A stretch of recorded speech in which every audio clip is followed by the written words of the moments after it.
It wasn't there yesterday. On the cold, damp porch, something waited. A small, tarnished silver locket nestled in the morning mist as if it had always been there. It was old, heavy, and it felt like it was watching. The air hummed with a strange energy, a low vibration that settled deep in your bones. A single, haunting piano note repeated, a lonely sound in the quiet dawn, to whisper, so faint it was almost imaginary, seemed to curl out of the fog. It was a promise, or maybe a warning, but whatever it was, it had arrived uninvited. It wasn't there yesterday, but it was here now. The woman's hand hesitated for only a moment before picking it up. It was heavier than it looked, cold against her warm skin. She wiped away decades of grime, revealing intricate, forgotten engravings. With a soft metallic click, the locket sprang open. Inside, staring back at her, was the black and white photograph of a young girl, a face she had never seen before, with eyes that held a story she couldn't read. She blinked, and for a fraction of a second, she could have sworn the picture moved, the girl's faint smile tightening. The locket snapped shut on its own, trapping the image and a distorted whisper of a child's laughter inside.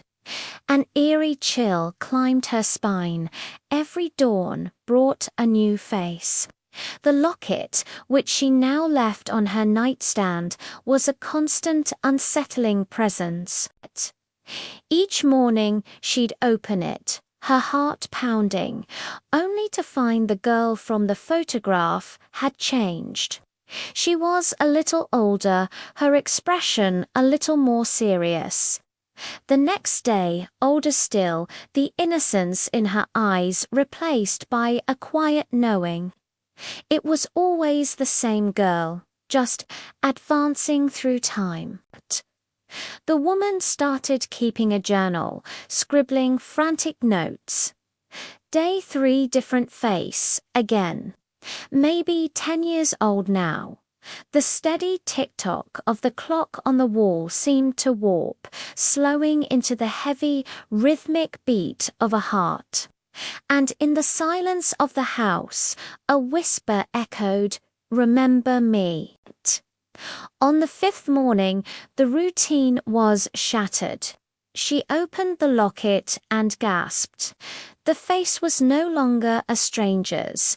It was hauntingly, terrifyingly familiar.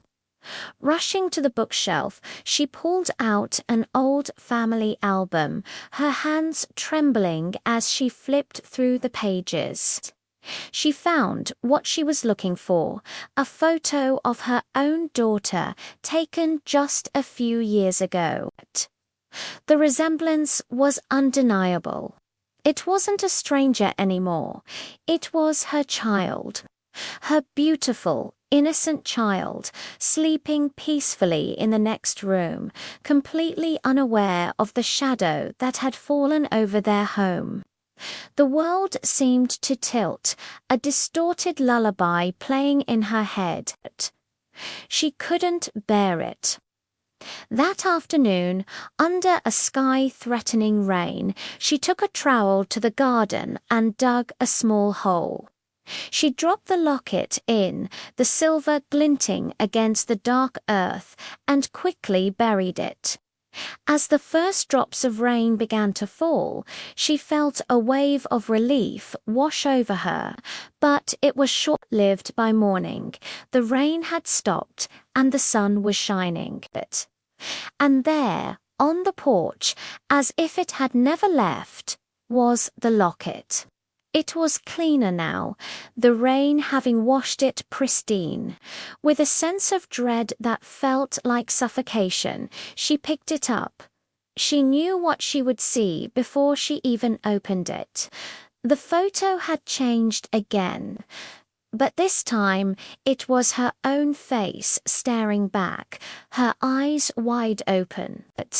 And in the chilling silence, she heard a single clear whisper, "Tomorrow, it's you."